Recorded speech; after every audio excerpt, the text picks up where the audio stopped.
All systems nominal. As pesquisas tecnológicas avançam e dão impulso ao desenvolvimento de novas formas de interatividade.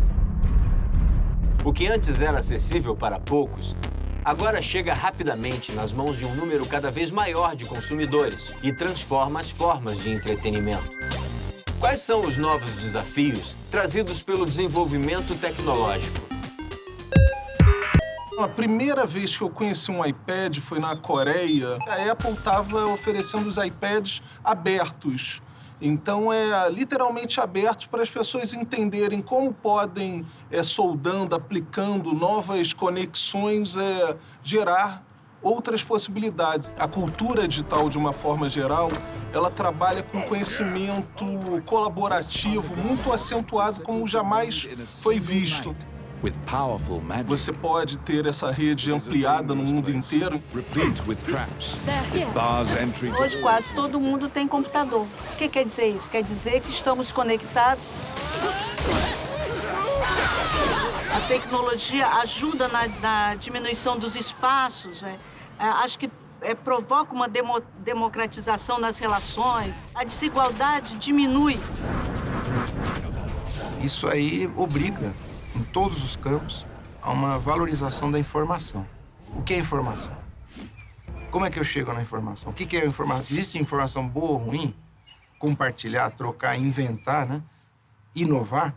É uma linguagem muito forte e muito poderosa que a gente pode usar a nosso favor. Também se a gente usar toda essa tecnologia para desumanizar, se a gente usar essa tecnologia toda e os games para tornar as pessoas mais embrutecidas e até viciadas, porque não vamos ter ilusão, né, de que o game, muitos games, talvez todos, com qualquer objeto de consumo, ele é planejado cientificamente para causar uma reação do usuário, do consumidor. Ele é maximizado no tempo, custo, tudo planejado. É alta tecnologia e alta ciência comportamental para tornar a pessoa, de fato, dependente daquilo. Né? Há um perigo, há um risco de vício. Isso está sendo estudado, está sendo discutido. A gente tem que refletir. Ela nos convida a uma reflexão. Fico sempre pensando no excesso de consumo que o aparato tecnológico, às vezes, incita, né? Mas não é exclusivamente ele. Por exemplo, você tem um computador hoje, daqui a 6 meses esse computador está obsoleto. Por quê? Porque as máquinas, tudo bem que elas inventam, elas produzem, e isso é muito bom. Por outro lado, é para descartar, que é para a gente consumir, é para o dinheiro ser gasto absurdamente. Né? Qual é o impacto ambiental da cultura gamer, da indústria dos games, né? Se nós vamos usar toda essa inteligência, essa tecnologia, essa sofisticação para produzir exércitos, massas de pessoas completamente ignorantes, despreparadas, né, que são, de novo, apenas o curralzão de consumo de algo que você distribui digitalmente. Acho que de uma certa maneira, é uma bolha, mas é um mercado que movimenta milhões. He's crazy. It'll be quick. Problem. No one's crazy. I think. Fuck! You didn't have to do that. Let's get going. There'll be time for grieving later. Yeah, you got that right. Come on. Quem está tentando inovar nesse espaço de criar novos conteúdos conectados está enfrentando uma linguagem que ela própria ainda está em construção. Essa dinâmica, ela oferece, é claro, um universo gigantesco de possibilidades para quem quiser se arriscar a errar, né? E é do erro que a gente vai tirar os aprendizados que vão começar a construir as novas fundações, as novas funcionalidades, os novos formatos. Esse futuro que está começando a acontecer ao nosso redor e que dificilmente você pode achar uma autoridade nele no momento. O avanço da tecnologia influencia o comportamento e também reflete a sociedade em cada época. O homem se funde com a máquina e a emoção se torna a última fronteira que separa os dois.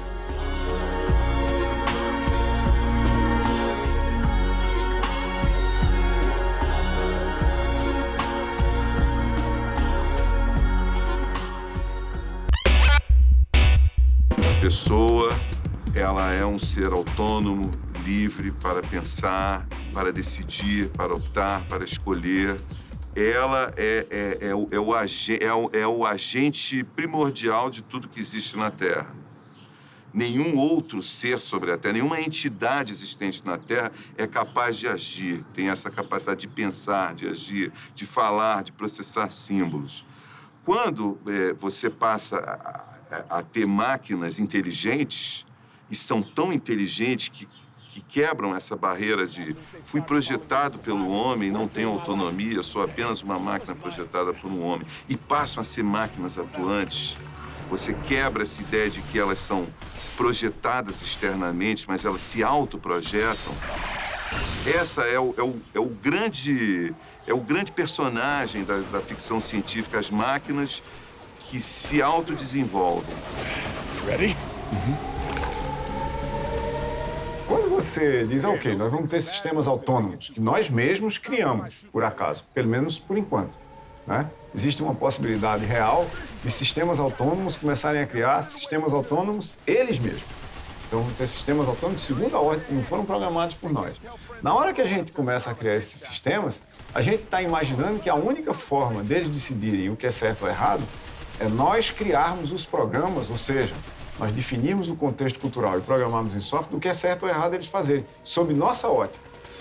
Veja que quando você fala de Blade Runner, você está encantando toda a imaginação humana sobre o que era que androides pensariam, tá certo? É claro que, se você disser, nós vamos pegar e vamos construir sistemas artificiais de 1 bilhão de neurônios, de 10 bilhões de neurônios equivalentes, né? Vamos botar 100 bilhões de neurônios equivalentes em suas conexões, que é justamente a ordem de magnitude de um cérebro humano, você não vai esperar que nós vamos dizer para eles o que é que eles vão fazer. Quando o Kubrick filma o Doutor Fantástico, Dr. Strangelove, a máquina que aparece, a máquina do juízo final, a Doomsday Machine, ela é uma máquina, exatamente essa máquina projetada pelo humano. Ela vai fazer aquilo para o qual ela foi projetada para fazer. É uma máquina burra, é uma máquina inflexível. Then you mean it is possible for them to have built such a thing? Mr. President, the technology required is easily within the means. Nem bem 10 anos depois, ele faz o 2001, e qual é a característica do HAL 9000? O HAL 9000 é um computador que já não é mais aquele computador burro do Dr. Strangelove.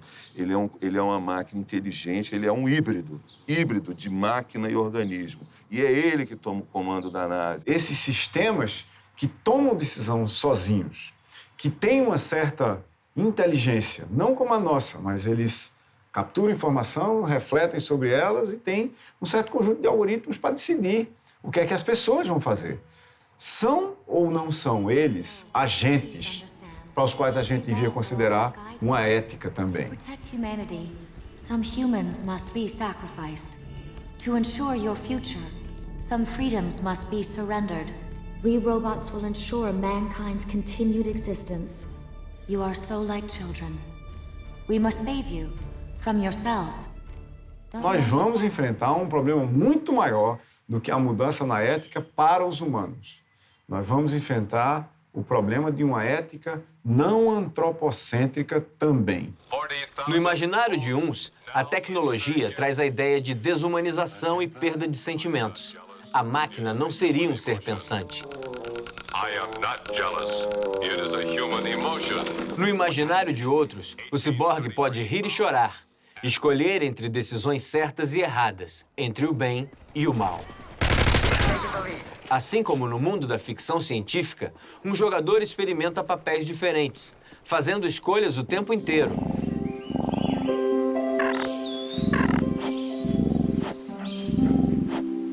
Escolhas cheias de emoção e sentimentos. Hoje em dia, nos jogos online, existe uma ética que nem todos seguem, que é você respeitar os outros. A galera tá vivendo uma vida lá e acho que tem que ter uma ética assim. Existem regras de comportamento e, da mesma forma como no mundo real, elas não são sempre cumpridas. Eu acredito que no mundo online existem regras, sim. Até porque é a extensão do que a gente vive aqui fora. A vantagem do online é que você pode ser você mesmo sem ter a preocupação de como as pessoas vão reagir do outro lado. A ética do mundo online é vencer. Essa é legal.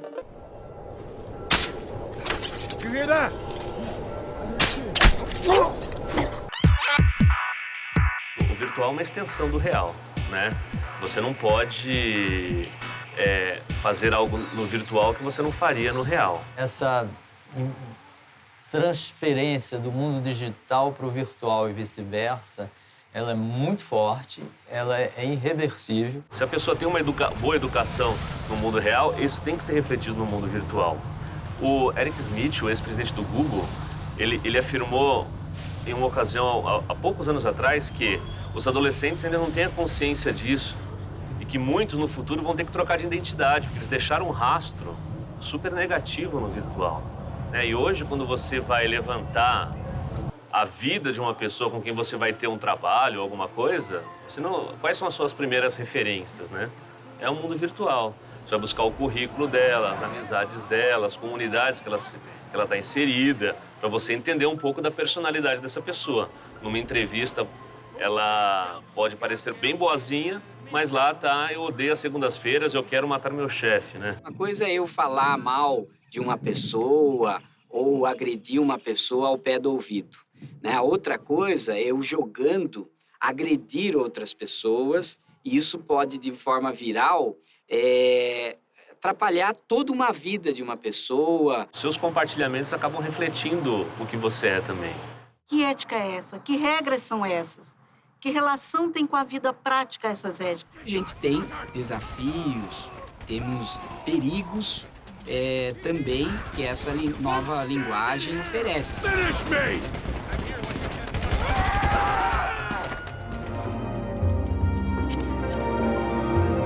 No mundo online, você tem uma vantagem, né? Você não precisa ser você, primeira pessoa do singular. Você pode ser um avatar, você pode mudar de sexo. E eu acho que na parte de games, você tem uma certa ética em relação ao jogo. Se você estiver jogando, disputando uma partida online com uma pessoa, você tem que ser ético o suficiente para ganhar ou perder ou ser colaborativo pro objetivo daquele jogo.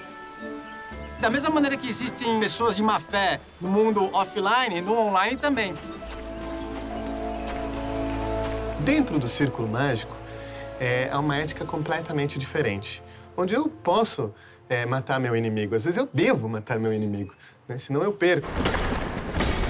Na minha opinião, a ética ela só surge no momento em que nós queremos prejudicar não um elemento, ou queremos fazer um mal ao ambiente virtual em si, mas a alguém que está por detrás, né? Ou ser humano, né? Que está por detrás de sendo representado por algum elemento virtual.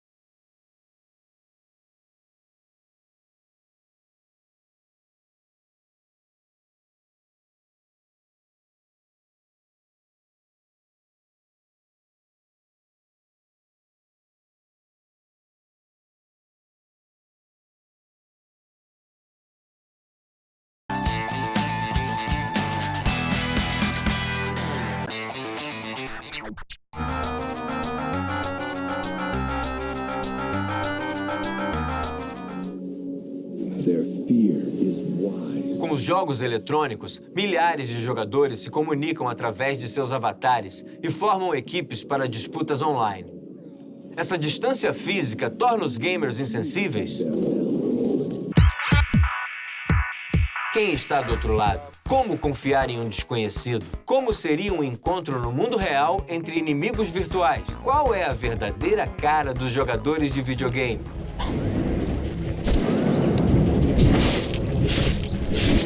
Em jogos cooperativos, você aprende cooperação, trabalho em equipe, administração do tempo, atividades, ética de conduta. Se você estiver atento a tudo isso, nesses ambientes online cooperativos, você pode aprender isso também. A experiência de quem trabalha quem joga esses jogos que são chamados massivos multiplayer online games, tipo World of Warcraft, que é um maior sucesso, ela é riquíssima, porque, na verdade, é a experiência com as pessoas que é riquíssima. E ela é muito mais engajante do que uma experiência na rede social comum. Quando o videogame começou a se espalhar, a maioria dos jogos parecia querer atender a um público de homens jovens e brancos, refletindo o universo masculino dos seus criadores.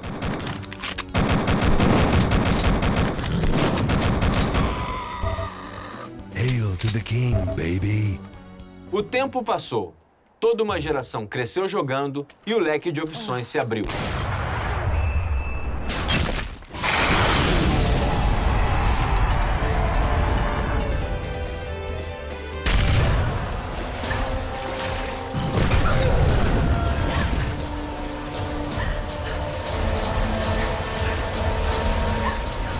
Um exemplo do que aconteceu com outras mídias e outros produtos culturais, outras manifestações, né? Existe uma questão geracional. O rock and roll, por exemplo, era uma coisa também só de jovem, né? Hoje em dia, eu fui num show uma vez, eu vi lá o avô, o pai e o filho assistindo uma banda. Então, acho que o game passa por esse caminho. Então, conforme, né, a geração de jogadores vai envelhecendo, eu acho que o preconceito vai diminuindo.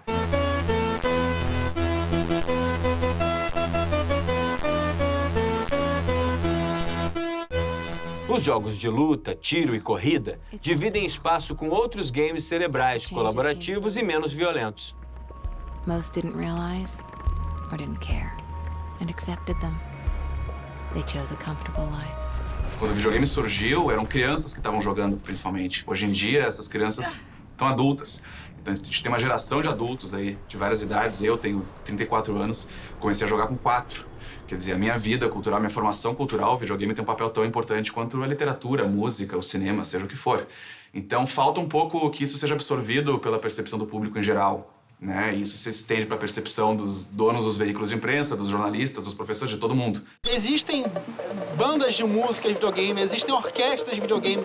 Eu não entendo como o videogame não pode ser considerado cultura na condição atual. Os jogos, eles são produto cultural porque eles costumam refletir o que a sociedade está vivenciando. O videogame é cultura e é diversão. Com certeza, ele tem um mundo à parte e tem muitas coisas envolvidas que fogem da nossa cultura convencional. O videogame é cybercultura. O videogame hoje tem uma responsabilidade, para mim, muito grande na sociedade de fazer as pessoas conseguirem se relacionar mais.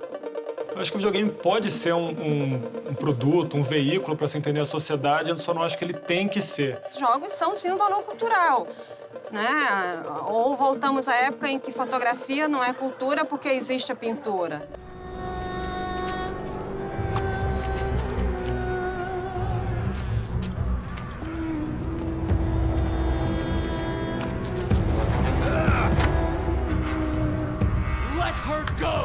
O jogo, como qualquer outro produto cultural, ele estabelece uma via de mão dupla com a sociedade. Então, a gente pode pensar em que medida, né, digamos, a sociedade, para colocar assim, influencia a questão do jogo, em que medida o jogo pode influenciar essa própria sociedade.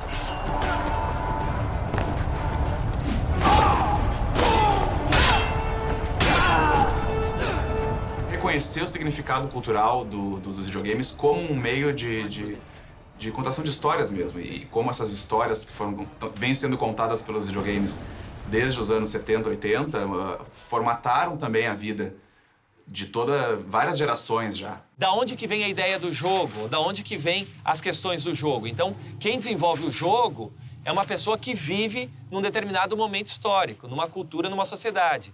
Então, ele pega essas questões, né, e coloca muitas vezes isso de uma maneira mais ou menos direta no jogo.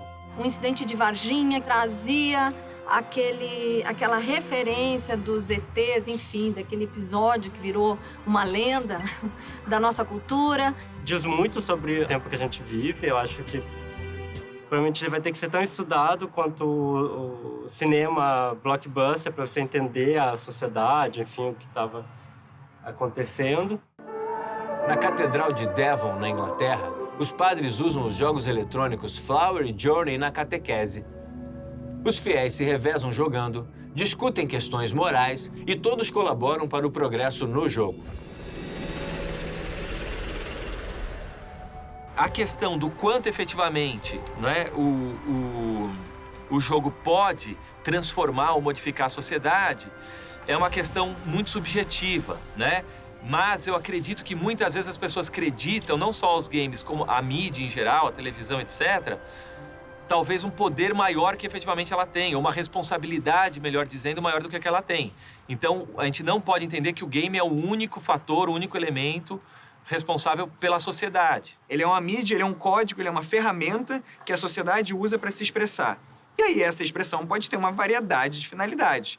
Política, social, cultural, artística, etc. Você tem um jogo, por exemplo, dos anos 80, chamado Missile Command, que era um jogo da Atari, em que você controlava, digamos, uma bateria antiaérea que tinha que impedir os mísseis que caíam pela tela de destruir a cidade que ficava no solo. Muitas pessoas entendem esse jogo como um reflexo dessa cultura, do medo ou da paranoia que se tinha da Guerra Fria efetivamente se concretizar.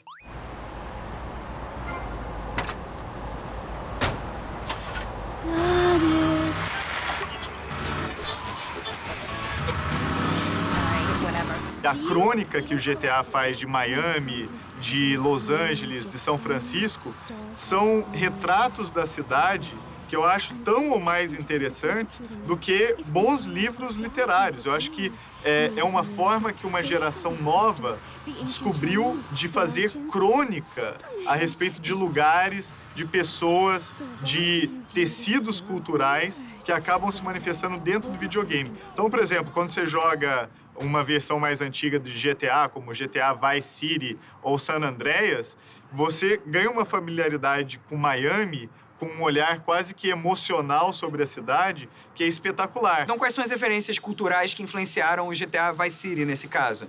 Claramente, o filme Scarface, com o Al Pacino. Então, você começa a ver toda aquela representação da Miami, década de 80, bem peculiar. E você bota as pessoas para jogarem aquilo e as pessoas acabam, de uma forma ou outra, aprendendo mais sobre aquela realidade do que se elas tivessem que, talvez, ler um livro de história falando sobre aquele período específico.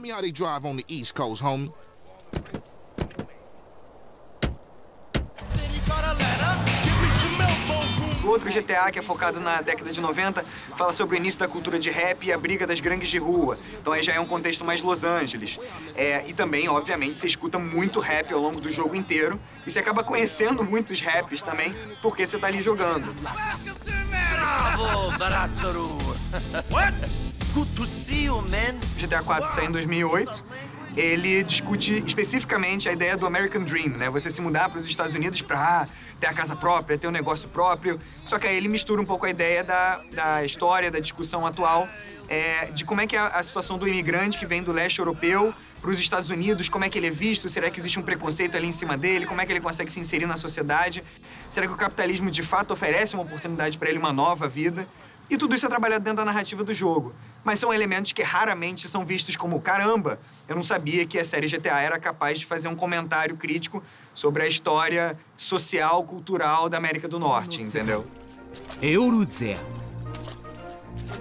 この美しくも過酷、そしてドラマチックな世界で、今あなただけの冒険の幕が上がるのです。 Quais são as características brasileiras que a gente pode imprimir num jogo e a gente dizer que esse jogo é um jogo brasileiro, um jogo feito no Brasil?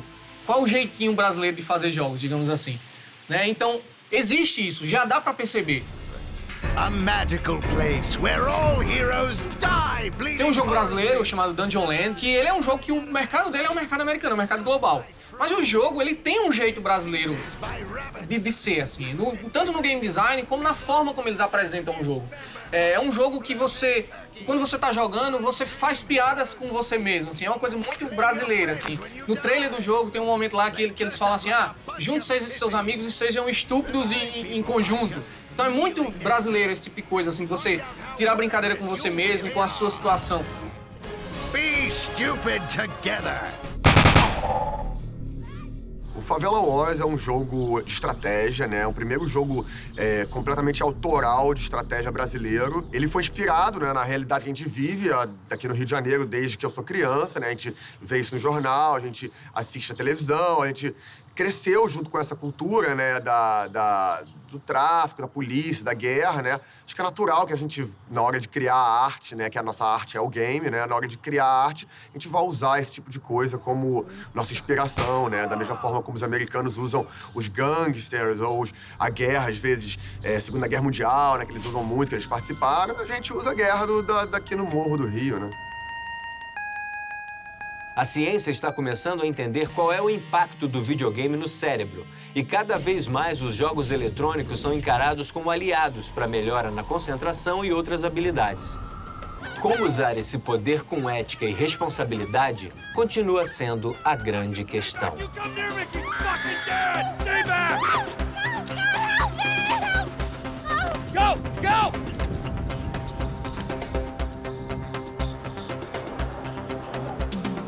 Not always a good husband, not always a good citizen. He did not die a hero's death, but he was a man. Our Lord was crucified with 2 thieves. So perhaps we should not judge. We are born of sin and we die in sin.